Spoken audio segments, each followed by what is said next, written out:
നമസ്കാരം. റാഫ്റ്റോക്ക് ഫുട്ബോളിലേക്ക് അവർക്കും സ്വാഗതം. ഇത്തവണത്തെ ഫിഫ ബെസ്റ്റ് പുരസ്കാരം ലയണൽ മെസ്സിക്കാണ് സമ്മാനിച്ചത്.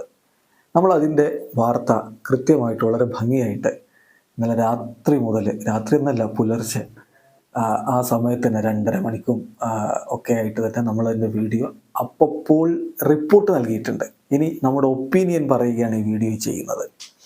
അപ്പോൾ റിപ്പോർട്ടിംഗ് എന്നുള്ള ജോലി ഭംഗിയായിട്ട് ചെയ്തു കഴിഞ്ഞു. ഇനി എൻ്റെ ഒരു ഒപ്പീനിയൻ, നിങ്ങൾക്ക് വ്യത്യസ്തമായിട്ടുള്ള ഒപ്പീനിയൻ ഉണ്ടാവും, അത് കമൻറ്റ് ബോക്സിൽ രേഖപ്പെടുത്തുക. ആരോഗ്യകരമായ ഫുട്ബോൾ ചർച്ചകളുമായിട്ട് മുന്നോട്ട് പോകാം.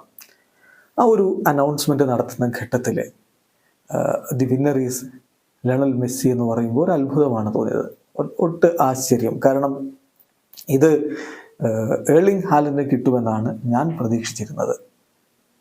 ഉള്ള കാര്യം വളരെ സത്യസന്ധമായിട്ട് പറയുകയാണ്. കാരണം ഈ ഒരു കാലയളവുണ്ടല്ലോ, ഈ ഫിഫ ബെസ്റ്റിനായിട്ട് പരിഗണിച്ചിട്ടുള്ള കാലയളവ് കഴിഞ്ഞ വേൾഡ് കപ്പ് ഫൈനൽ കഴിഞ്ഞിട്ട് തൊട്ടടുത്ത ദിവസം, അതായത് ഡിസംബർ 19, 2022 ഡിസംബർ 19 മുതൽ 2023 ഓഗസ്റ്റ് മാസത്തിൻ്റെ അവസാനം എന്ന് പറയുമ്പോൾ ഓഗസ്റ്റ് 20 ആ ഒരു തീയതി വരെയുള്ള ഒരു ഘട്ടത്തിലെ പ്രകടനമാണല്ലോ ഇവിടെ പരിഗണിക്കുന്നത്.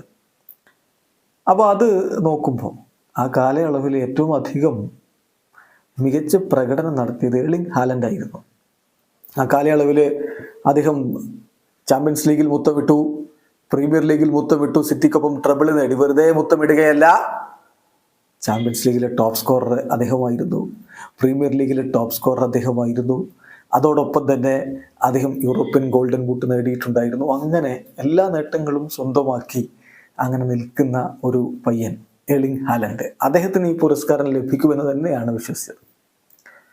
അതേസമയം മെസ്സിയുടെ നേട്ടങ്ങൾ ഈ കാലയളവിൽ നമുക്കറിയാം. ഫിഫ തന്നെ ഈ ഒരു ഡോമിനേഷൻ ലിസ്റ്റൊക്കെ പുറത്തുവിട്ടപ്പോൾ മെസ്സിയുടെ നേട്ടങ്ങളായിട്ട് എണ്ണിയത് എന്തൊക്കെയാണ്? ലീഗ് 1 കിരീടം, ലീഗ് 1 ടീം ഓഫ് ദി ഇയറിൽ ഇടം പിടിച്ചു, അർജന്റീനയ്ക്ക് വേണ്ടി 100 ഗോളുകൾ തികച്ചു. ആ 100 ഗോള് മുഴുവനും ഈ 6 മാസത്തിൽ അടിച്ചതല്ലല്ലോ. അപ്പോൾ ഇത് കരിയർ മൊത്തമായിട്ട് പരിഗണിച്ച് കൊടുക്കുന്ന ഒരു അവാർഡൊന്നുമല്ലല്ലോ, ഈ കാലയളവിലെ ഗോള് ഒക്കെ നോക്കി കൊടുക്കുന്നതല്ലേ. അപ്പോൾ നോമിനേഷൻ ലിസ്റ്റിൽ മെസ്സി എങ്ങനെ വന്നു എന്നുള്ളത് തന്നെ പലരെയും അന്ന് അത്ഭുതപ്പെടുത്തിയിരുന്നു. മെസ്സി എങ്ങനെ വന്നു എന്ന് ചോദിക്കുന്നവർ എംബപ്പെ എങ്ങനെ വന്നു എന്ന് ചോദിക്കണം. രണ്ടുപേരും ഏതാണ്ട് ഒരുപോലെയൊക്കെ തന്നെയാണ്. ഏതായാലും ഏർലിംഗ് ഹാലൻഡ് അർഹിച്ചിരുന്നു ഈ പുരസ്കാരം എന്നാണ് എൻ്റെ ഒരു അഭിപ്രായം. പിന്നെ എങ്ങനെയാണ് ഇത് മെസ്സിക്ക് കൊടുത്തത് എന്ന് നിങ്ങൾക്കറിയാം. കൃത്യമായിട്ടുള്ള റൂൾ ഉണ്ടായിരുന്നു. വോട്ടിങ് 48 പോയിൻ്റ് രണ്ടുപേർക്കും വന്നത് വോട്ടിങ്ങിലൂടെ. ഒടുവിൽ ഏറ്റവും അധികം ക്യാപ്റ്റന്മാരുടെ ഫസ്റ്റ് പ്രിഫറൻസ് വോട്ട് ആർക്ക് പോയി എന്ന് നോക്കിയിട്ടാണ് മെസ്സിക്ക് പുരസ്കാരം കൊടുത്തിട്ടുള്ളത്. ഇപ്പോൾ പലതരത്തിലുള്ള പോസ്റ്റുകളൊക്കെ ഇതുമായി ബന്ധപ്പെട്ട് വരുന്നുണ്ട്. അതിൽ ശ്രദ്ധേയമായിട്ടുള്ളൊരു പോസ്റ്റ് ഒന്ന് വായിക്കുകയാണ്. അതിലുള്ള ചോദ്യം ഇതാണ്: മെസ്സി ചാമ്പ്യൻസ് ലീഗിലെ ടോപ്പ് സ്കോറർ ആയിരുന്നോ? അല്ല. മെസ്സി ചാമ്പ്യൻസ് ലീഗ് കിരീടം ചൂടിയിട്ടുണ്ടായിരുന്നോ? അല്ല. മെസ്സി ആ കാലഘട്ടത്തിൽ ഏറ്റവും അധികം ഗോൾ അടിച്ച ആളാണോ? അല്ല.